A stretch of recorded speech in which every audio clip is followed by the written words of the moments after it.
Hello and welcome to the show. I am Joe Top I love Scooby-Doo. I grew up watching the many different cartoons. My personal favorites was Scooby and Scrappy-Doo. Yes, I love the Scrappy years, so sue me. A pup named Scooby-Doo, the 13 Ghosts of Scooby-Doo, the new Scooby-Doo movies where they had a different guest star, and of course, the original show. I also love the more modern shows, like What's New Scooby-Doo, Scooby-Doo and Guess Who, and of course, Mystery Incorporated. The animated movies are usually pretty good too, but you get my point.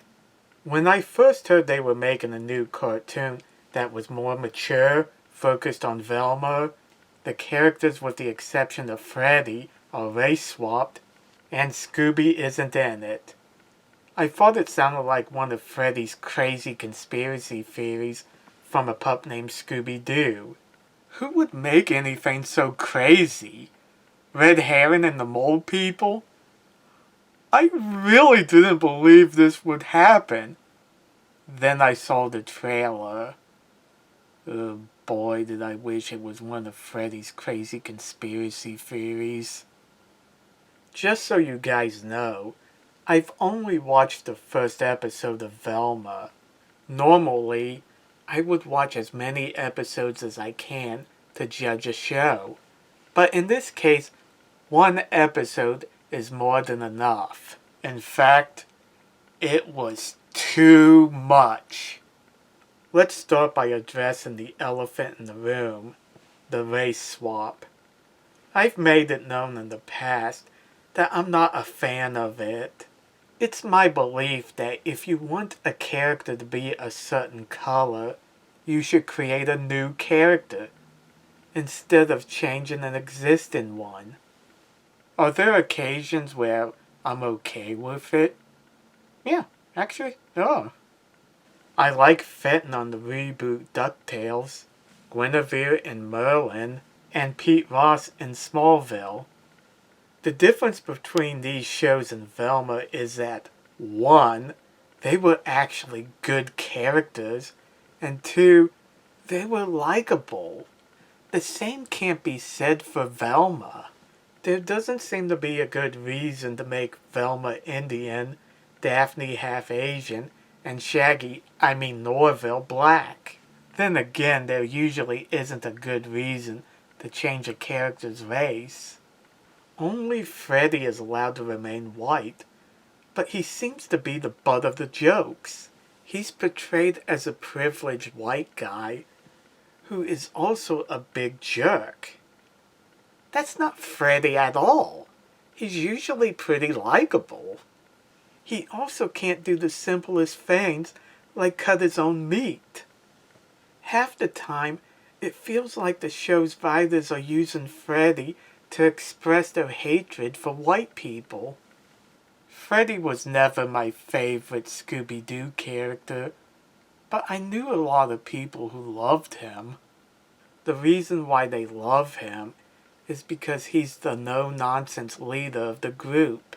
He was often the one who wanted to solve the mystery and came up with the plan to catch the bad guy. My favorite version of the character is in a pup named Scooby-Doo, where he was a conspiracy theorist and always blamed Red Herring for the crime. Fun fact: a pup named Scooby-Doo is where I first learned the term Red Herring. I also loved Freddy in Scooby-Doo Mystery Incorporated, where he's obsessed with traps. He was very funny, yet the show still respected him. Here, the writers feel like they just hate him. The other characters aren't much better. Daphne is the stereotypical stuck-up popular girl who also sells drugs. Why? I don't know. Shaggy, or Norville as he's called here, isn't the lovable coward with a big appetite. I'm actually grateful they don't call him Shaggy because he doesn't act anything like Shaggy. He's just some school reporter who has unrequited feelings for Velma. More on that later. Shaggy and Scooby were always my favorite characters in the group. They were the ones I related to the most because they just wanted to get something to eat and not go inside a haunted house. It was funny seeing how scared they could get because most of us would react like them when facing a ghost. Yet they were often the ones used as bait for the ghost and usually the ones who encountered them the most. They could also be pretty resourceful when they needed to be. They aren't the smartest members of the gang, but they always seem to know how to get out of a dangerous situation. I always enjoyed the friendship between Shaggy and Scooby. I'd go as far as to say it's one of the best friendships in animation. Having Shaggy without Scooby is like having Abbott without Costello. Speaking of Scooby, I'm glad he's not in this garbage. He deserves better than this. Now the worst for last. Velma. To be perfectly fair to the show, I think Velma has been poorly written for some time now. I'm talking about the character, that is.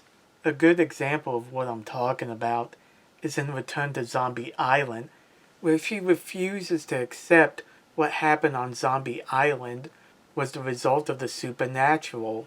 This contradicts her behavior in the original movie. Even though she had her doubts, Velma was able to accept that the monsters are real. In fact, she accepted it quicker than Freddy.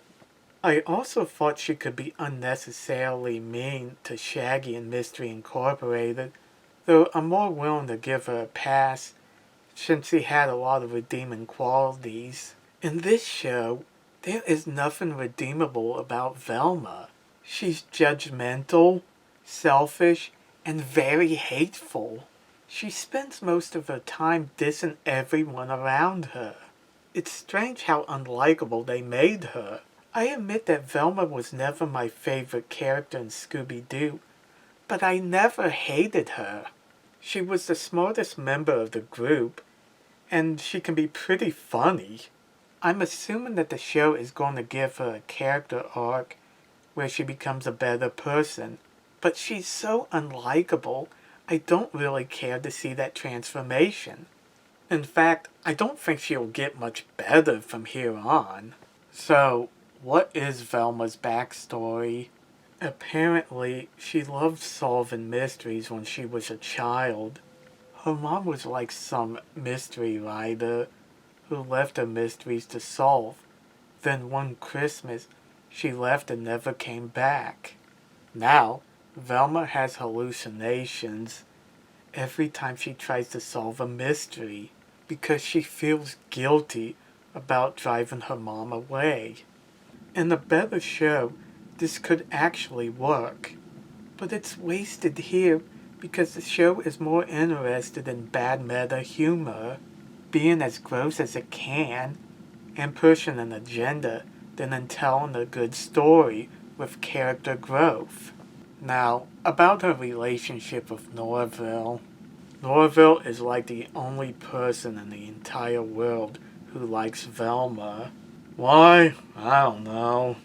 He's willing to put up with her judgmental behavior and would do anything for her. It was because of his confessions of love that Velma was saved from her hallucinations. Velma, who lacks empathy for other people, assumes Norville was just joking and laughs it off. In Mystery Incorporated, Shaggy and Velma dated. She was really into their relationship. Shaggy, on the other hand, didn't seem as interested. At one point in the show, he was forced to choose between Velma and Scooby. I felt so bad for Shaggy because he obviously cared for both of them. He was placed in a no-win situation because no matter who he picked, somebody was going to get hurt. In the end, he chose his friendship with Scooby. His reason? Shaggy felt like He wasn't ready for a girlfriend. He didn't want to hurt Velma, but obviously Velma was hurt by getting dumped. Both of their reactions were understandable given the situation they were in. Velma and Shaggy were able to stay friends afterwards, though she could be pretty mean to him. It amazes me how good Mystery Incorporated is compared to this crap. I highly recommend checking that show out and avoid Velma, but I still have more to say about it. The writers handled Shaggy breaking up with Velma in a mature way. The writers on Velma just want some cheap laughs by making Norville into a simp for her. I'm not even sure why they're doing this. I've never been a big fan of the idea of Shaggy and Velma dating, but come on! If they want Norville's feelings to be unrequited, they shouldn't make Velma so unlikable or Norville so pathetic. The worst thing about Velma is that it doesn't know who its target audience is. It wants to be aimed at adults, but it's using a well-known kids' cartoon to do so. It also relies on childish humor adults wouldn't find appealing. No adult in their right mind would want their kids watching this because it's disgusting and way too mature. Scooby-Doo has had a long and varied history. There are plenty of shows and movies to pick from this franchise. My advice is to stay away from this trash. Don't even hate watch it. It's not worth it. Thanks for watching. Let me know in the comment section what you guys think. And don't forget to like and subscribe. See you later.